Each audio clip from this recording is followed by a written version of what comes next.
I'd like to make 4 main points today. Number 1, this administration will ensure that American AI technology continues to be the gold standard worldwide, and we are the partner of choice for others, foreign countries, and certainly businesses as they expand their own use of AI. Number 2, we believe that excessive regulation of the AI sector could kill a transformative industry just as it's taking off, and will make every effort to encourage pro-growth AI policies. And I like to see that deregulatory flavor making its way into a lot of the conversations this conference. Number 3, we feel very strongly that AI must remain free from ideological bias, and that American AI will not be co-opted into a tool for authoritarian censorship.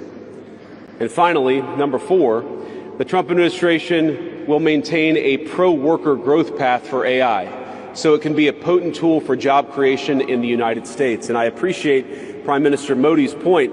AI, I really believe, will facilitate and make people more productive. It is not going to replace human beings. It will never replace human beings. And I think too many of the leaders in the AI industry, when they talk about this fear of replacing workers, I think they really miss the point. AI, we believe, is going to make us more productive, more prosperous, and we need our European friends in particular to look to this new frontier with optimism rather than trepidation. Now, the development of cutting-edge AI in the U.S. is no accident.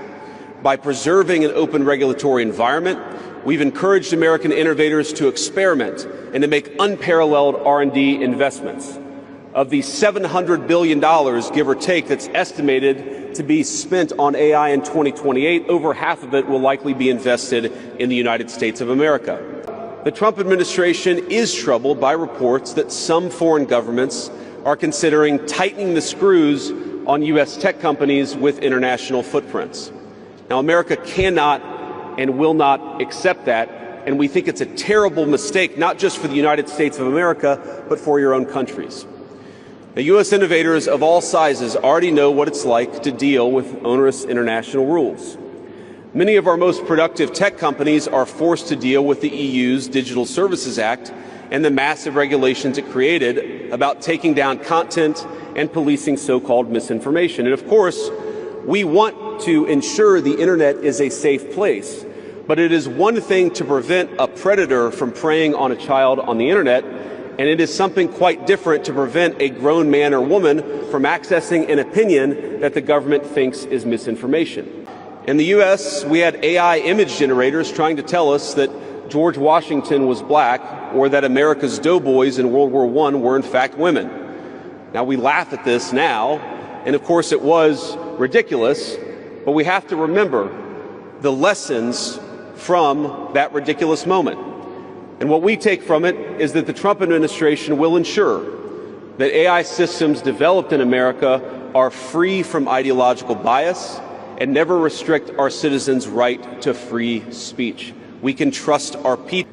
Now, we've also watched as hostile foreign adversaries have weaponized AI software to rewrite history, surveil users, and censor speech. This is hardly new, of course. As they do with other tech, some authoritarian regimes have stolen and used AI to strengthen their military, intelligence, and surveillance capabilities, capture foreign data, and create propaganda to undermine other nations' national security.